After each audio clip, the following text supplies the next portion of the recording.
Bonjour, je m'appelle Marie Barbier, éditrice. Je suis ravie d'être là. C'est pour moi l'occasion de présenter un livre, Shakespeare-Bilal, une rencontre. À l'occasion de cette parution à venir, je voulais vous resituer un petit peu la collection qui parle de la rencontre en fait d'un écrivain et d'un artiste au travers de l'adaptation en bande dessinée d'œuvres littéraires. Chaque livre part d'une préface qui pose le rapport de l'artiste à la littérature. Il y a un entretien auquel la collection tient beaucoup parce qu'on interroge des auteurs qui sont de très grand nombre et qui sont toujours en activité. Ensuite, il y a tout le travail préparatoire en fait qui a précédé l'impression.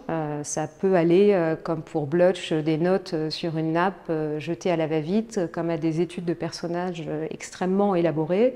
Et enfin, chaque livre se termine par une note qui reprend très précisément ce que chaque auteur a choisi du texte original. La collection Une rencontre a commencé avec l'adaptation par Philippe Drouillet du roman de Gustave Flaubert, Salammbô. C'est un projet absolument pharaonique qui lui a pris 6 ans, qui a été d'abord publié chez Métal Hurlant puis chez Dargaud. Philippe Drouillet s'est attaqué vraiment à un style extrêmement difficile, flamboyant, sensuel, dont il dit qu'il sent le bronze, la sueur, et ça a donné des planches absolument somptueuses. C'est un peu comme s'il avait dit à Gustave Flaubert, à toi le texte, à moi l'image. Donc il y a une reprise quasi littérale du texte à part des coupes, et lui a surtout investi le dessin. Mais personne ne s'est attelé comme ça à reprendre Flaubert et à lui consacrer 6 ans et à donner une trilogie telle qu'elle est sortie à l'époque, donc au début des années 80. Ce qui nous amène au second, qui est sorti en 2019, Petron Blutch, et là encore l'ouvrage revient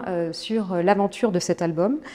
On se rend compte que pour les auteurs de bande dessinée, venir vers la littérature n'est pas un hasard. Là, par exemple, pour Blutch, il voulait rompre un petit peu avec Fluide Glacial et la culture d'humour décomplexé dans lequel il s'est épanoui, mais il avait envie d'autre chose. Et pour lui, c'était l'occasion d'un récit en noir et blanc, d'un récit au long cours. Blutch va partir en fait d'une scène de Shakespeare, il va mettre de la scène, de la danse, il va mettre du cinéma italien des années 60 pour retrouver un côté fruste, ripouillé, sensuel. Cette histoire de 3 hommes qui parcourent la Rome décadente, il en fait quelque chose de plus confidentiel. Il disait, moi j'aimerais présenter une antiquité fauchée et pauvre. Donc à l'inverse de Philippe Drouillet qui présente une antiquité transposée dans la science-fiction de façon absolument flamboyante, lui présente une trajectoire amoureuse assez déjantée. C'est vraiment un cas de détournement poétique. Donc le troisième ouvrage sorti en 2021, c'est Tolstoï rabatté. Donc c'est l'adaptation non pas du célèbre Tolstoï, mais de son neveu, Alexis Tolstoï, un roman russe qui s'appelait Ibicus ou les aventures du comte de Nevzorov. Pascal Rabaté tombe dessus par hasard au Puce, et à la base, ce qui l'attire, ça n'est pas tant ce récit que les illustrations. C'est l'histoire d'un comptable auquel une zigane a prédit qu'il serait fortuné et qui cherche à fuir la révolution russe de 1917.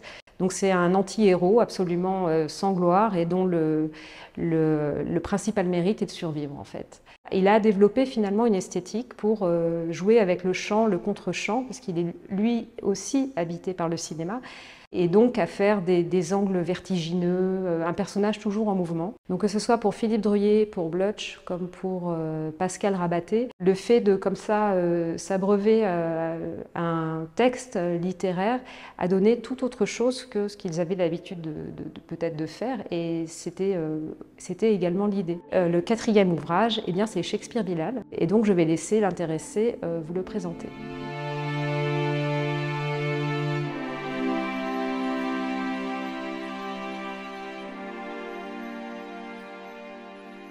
Moi, je te remercie de l'avoir fait, quoi. Je suis très très heureux de ça parce que c'est rare, c'est rarissime même, qu'un auteur, qu'un artiste revienne sur quelque chose qu'il a fait, sans que lui en ait eu l'intention. Et je n'avais pas imaginé, au moment où je voyais Blutch, je regarde Blutch, c'est le dernier que je découvrais, je n'avais pas imaginé que je pourrais être concerné. Mais c'est passionnant en plus que chaque artiste explique pourquoi et comment il est arrivé à ça. Parce qu'on redécouvre les choses. Un auteur ne revient jamais sur ce qu'il a fait de lui-même. Vraiment jamais. On peut se relire, mais même pas. C'est très compliqué. Là, j'ai été forcé à le faire et c'est très intéressant parce que ça renforce même peut-être une idée que je n'avais pas ressentie, c'est à savoir l'attachement fort que j'ai pour ce livre, en fait, qui est plus important que beaucoup d'autres. Et des 3 de la trilogie, c'est le plus important. Alors l'idée de Roméo et Juliette, elle n'est pas venue immédiatement. En fait, j'étais dans un contexte très planétologique, hein, puisque j'étais dans une trilogie qui parlait d'un coup de sang, la planète qui se révolte contre ses habitants, les humains. Et j'avais fait déjà un premier volume qui était Animals, dans lequel il y avait quand même des références à la culture. La culture, c'était déjà dans Animals un peu l'enjeu, c'est-à-dire que la planète, je ne montre pas la violence, le cataclysme, la disparition des humains, je montre plutôt la mise à l'épreuve de ceux qui sont restés, des survivants. Et cette mise à l'épreuve, déjà dans Animals, elle était d'ordre culturel. Il y avait beaucoup de citations, il y avait comme ça une espèce de tentative de la planète d'essayer de comprendre ce que les humains, ceux qui étaient restés, avaient gardé de leur histoire, de leur culture, de leur mémoire. Et lorsque je décide d'attaquer le deuxième volet, je décide d'aller vers le désert, vers quelque chose de différent, un sol chaud, donc des couleurs chaudes, tout ça, c'est dans mon esprit. Et puis il y a l'idée, toujours, de la mise à l'épreuve. Alors la mise à l'épreuve culturelle, c'est là que, de manière tout à fait accidentelle, je ne sais pas comment, je ne sais pas quel moment, mais à un moment, je me suis dit, mais la mise à l'épreuve, après le froid glacial de Animals et la présence des animaux, là, il faudrait peut-être qu'il y ait quelque chose de l'ordre de l'affectif, de l'amour, du désir, de la sensualité, etc. Donc, entre les humains qui sont là, qui vont être confrontés comme ça à une épreuve, et là, une évidence, une fraction de seconde, Roméo et Juliette, ils vont jouer à leur insu, sans le savoir, le drame. Voilà. Je dois dire que j'étais très très heureux de cette idée. Je me dis, là, il y a une matière sublime, noble, belle, et quand je parle de référence, là, on est face à un monument littéraire qui parle à tout le monde, même si les gens ne l'ont pas lu, ils connaissent l'histoire de Roméo et Juliette. Je me suis dit, là, il y a peut-être un moyen de, moi, auteur, de rendre hommage à la fois à la littérature et à cette langue française, alors traduction de Shakespeare en français bien sûr, mais qui est un outil exceptionnel pour moi, parce que j'ai appris cette langue assez tard et qu'elle est devenue quasiment le moteur de mon travail de créateur, quoi. Donc voilà, c'est vrai que la langue française, ça a été un choc, une rencontre amoureuse. Donc je me suis dit, voilà, c'est un peu Roméo et Juliette. La langue française, c'était Juliette et moi, j'étais Roméo. J'avais lu le texte, évidemment, même après, mais la véritable rencontre avec l'œuvre mythique de Shakespeare, elle se fait à travers un projet de ballet. Alors c'est Angelin Preljocaj qui me contacte, qui est un très grand chorégraphe. Tous les deux, on vient des Balkans, des mêmes régions, lui d'origine albanaise plutôt, moi de la Yougoslavie. C'est lui qui me contacte en me disant, voilà, je prépare Roméo et Juliette, musique Prokofiev, ballet, voilà, j'ai envie qu'on travaille ensemble, peut-être trouver quelque chose, un langage, une scénographie qui nous irait ensemble à tous les deux. Et on part sur l'idée de faire de Roméo et Juliette une histoire qui se déroulerait dans un monde finalement proche de ce que moi j'ai abordé à ce moment-là, hein. C'est pour ça qu'il me contacte aussi, le côté un peu à la fois déglingué socialement, violence, dictature, bref, tout ce que le monde déjà renfermait, je veux dire, autour de nous, hein. Donc très vite on se dit, bon, bah, la Yougoslavie à ce moment-là, on est au début des années 90, hein, et à ce moment-là d'ailleurs la Yougoslavie commence à éclater. Donc très très vite. Peut-être a-t-il pensé à moi, on n'en a jamais parlé vraiment directement, mais à cause de cet éclatement qui commençait à arriver. Lorsqu'on aborde le sujet du couple mythique de Roméo et Juliette, on se dit forcément, bon bah, elle peut être croate, musulmane ou serbe, et lui l'opposé. L'épreuve de Roméo et Juliette, en fait, des milliers, des millions de gens l'ont subi au cours de leur vie. Il y a eu des millions de Roméo et Juliette partout dans le monde, pour des raisons sociales, différences ethniques, différences raciales. Enfin, il y a ça continue. Donc en fait, c'est quelque chose qui est ancré dans l'humain, c'est-à-dire l'amour rendu impossible par des barrières absurdes. Et donc tout ça, là, ça prend tout son sens pour moi, parce que la mise à l'épreuve, elle est aussi de l'ordre de la mémoire. Est-ce que les personnages qui vont se trouver embarqués dans cette histoire, avec des noms prédestinés, mais ils ne le savent pas, est-ce que eux vont sentir à un moment donné, est-ce qu'ils ont eu la mémoire et la connaissance? Est-ce que l'ignorance ne va pas les condamner? C'est-à-dire que c'est aussi un travail contre l'ignorance. Imaginons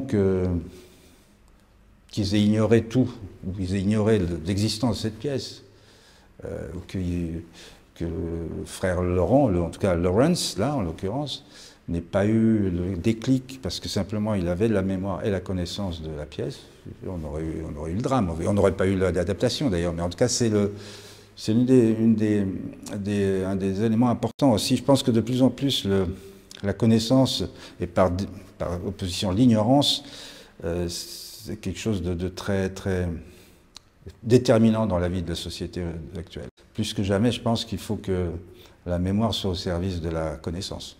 Les vrais liens humains se font à travers le désir, l'élan, l'amour, en fait. C'est ça. Et ce sont des systèmes souvent mis par les humains, par les hommes, par les sociétés humaines, que ce soit des systèmes, alors je disais sociaux, familiaux, ça peut être familial, tout simplement, plus politique, ratio, maintenant, en plus, on a plus ça. Le désir n'a pas de limite, et en même temps, la société a produit des monstruosités qui peuvent être des écueils et quasiment des barrières. Donc voilà, l'histoire de l'humanité passe par l'amour. Je voulais que l'histoire se finisse bien. C'est quand même bien de partir là-dessus. C'est-à-dire, voilà, je sais que Roméo et Juliette, c'est un drame, que ça finit mal, ça finit dans les larmes, le spectateur. Je voulais que mes personnages s'en sortent. Donc, il fallait qu'il y ait un happy end. À ce moment-là, je ne sais pas comment je vais y arriver, c'est pas tellement le propos, hein. Je me dis je vais y arriver forcément, et on y arrive toujours. L'important c'était donc d'aller vers ce happy end, donc d'aller en fin de compte, de suivre la mécanique de la pièce, la mécanique shakespearienne vraiment, de la dégraisser de tout ce qui est un peu social, sociétal, et qui est à la fois universel, mais qui date aussi de l'époque shakespearienne, hein, bien sûr. Pour aller, donc, se concentrer sur la mécanique. Les personnages étant eux-mêmes pris et manipulés donc, par cette entité qu'est la planète, je pense qu'il ne fallait pas partir sur des fausses pistes, rajouter de la matière, bon, bref. Il fallait se concentrer sur le côté extrêmement tendu, on file comme ça, comme une flèche qui part et va vers la cible qui est l'évitement du drame. Donc ça, c'est déjà un élément important qui fait que je ne perds pas de temps en route, on va dire. J'essaie d'avancer, je construis l'histoire. Donc ça s'est fait vraiment au fur et à mesure. Il n'y a pas de synopsis général, il n'y a pas de découpage en amont. Il y a un vrai cheminement. J'allais évidemment consulter régulièrement la pièce. Ça, bon. Et j'enlevais, je me disais voilà, ça c'est important à cet endroit-là. Et arrive un moment où j'éprouve le besoin, et je savais que ça viendrait aussi, où le texte, pour que aussi ce soit plus fort et plus compréhensible par le lecteur, que le langage de Shakespeare vienne à l'insu des personnages, qui viennent les parasiter et viennent les kidnapper littéralement. Alors pour les mettre je dirais, dans la ligne droite fatale, finale. Et c'est là que ça devient aussi très, très excitant, très intéressant. Cette idée d'avoir la matière même de l'auteur, de Shakespeare. Donc la chose se fait comme ça, de cette manière assez fluide en fin de compte, hein. Et des moments d'arrêt où je devais effectivement choisir comment faire en sorte que tout ça, ça puisse quand même aller jusqu'au bout de manière harmonieuse, parce qu'il ne fallait pas qu'il y ait ça détonne ou que ça se barre un peu ailleurs. J'évoque tout ça, mais c'est un vrai travail de plaisir et de vrai, comment dire, de jubilation, je dirais même. La trilogie s'appelle trilogie du coup de sang. Le coup de sang, c'est la planète qui l'a. Planète que je considère dans cette trilogie un peu comme comme un être vivant, ce qu'elle est. Mais je lui donne un peu des sentiments, une capacité à décider de la manière dont elle va se débarrasser de l'humanité, et peut-être pas non plus complètement. On va redonner une chance, elle redonne une chance à ceux qui ont survécu, et donc les 3 volumes de la trilogie seront consacrés à cette évolution de la planète et de ses rapports avec les survivants. C'est une façon très, très, on va dire, pas plus directe d'ailleurs, même si c'est décalé, de poser le problème de la prise de conscience tardive peut-être des méfaits de l'humain, l'humanité en tout cas, sur le vivant. Les choses se sont accélérées malheureusement et vont continuer à s'accélérer. La prise de conscience, bon, elle a eu lieu, mais comme toujours, l'aspect court-termiste de l'humain, c'est lié simplement à sa propre durée de vie, fait que les prises de décision se font tard et pas jusqu'au bout. Dans Coup de sang, déjà, je pose les choses de manière très frontale, mais en même temps décalée. Là, c'est une espèce de fable qui va peut-être un peu loin, et moi c'est comme ça que je voulais traiter le sujet. Là, il y a un vrai engagement, il y a un vrai travail sur la culture, sur la transmission de la culture, et puis sur la sensualité. Enfin bon, on est là-dessus, je ne peux pas éviter ce sujet-là, bien sûr. En fait, cette collection, lorsque tu me l'as proposée, j'ai dit oui tout de suite. Je connaissais les bouquins d'avant, de Blutch, de Rabaté, Druyet. Je trouvais ça gonflé et beau. Voilà, je trouvais que c'était une belle mise en relation d'artistes, d'auteurs avec le texte. Pour moi, le texte est essentiel. Mais moi, je viens aussi je travaille avec des gens comme Christin, etc., qui sont des gens qui sont sur l'écriture, sur le texte, etc. Donc pour moi, en plus, il faut revenir tout simplement à cette histoire, à mon histoire avec la langue française. Le fait de l'apprendre à l'âge de 9-10 ans, de la découvrir, c'est un bien précieux. Je dirais presque inconsciemment, j'ai besoin de rendre hommage à la présence du texte à côté de mes dessins, voilà, ou que mes dessins soient au service d'un texte. Enfin, c'est très imbriqué, et je pense que je suis moins dessinateur qu'on le croit. Homo Disparitus m'a nourri dans l'idée qu'il fallait continuer le Coup de sang, enfin, que c'était une thématique hyper forte. Bon, en même temps, c'était évident. Je veux dire, j'ai beaucoup moins de mérite à faire une trilogie sur l'écologie défaillante ou sur la découverte des dangers qu'on fait vivre à la planète. J'ai beaucoup moins de mérite à faire ça qu'à faire ce que j'ai fait avec Sommet du monstre. C'est-à-dire dire, attention, l'obscurantisme religieux va nous tomber sur la gueule et ça va faire très très mal. Bon, ça c'était beaucoup plus, on va dire, plus osé, plus audacieux, malheureusement aussi bien réel. Mais là, je pense que une grande majorité de gens étaient quand même conscients du problème écologique au moment où je traite le sujet.